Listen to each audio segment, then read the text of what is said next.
Robotics used to be a specialty field where big clunky machines do repetitive tasks.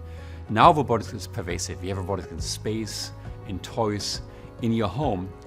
If you think about the definition of robotics, which is sensing, thinking, making a decision, and then taking an action, so many things in our world are using robotic technology. The Udacity Robotics Software Engineer Nanodegree program provides an interactive way of learning.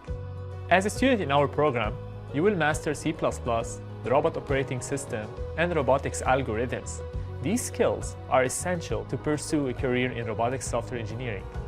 Often robots are seen as something very metallic and geeky, and then getting to the other side, you realize there's a lot of softer side of robotics. We now have the confluence of reliable and cost-effective hardware paired with an amazing success and progress in deep learning and machine intelligence.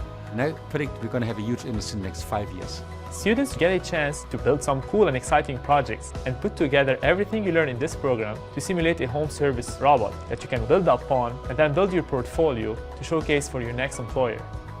Enroll in our Nanodegree program and explore with us the fascinating world of robotics.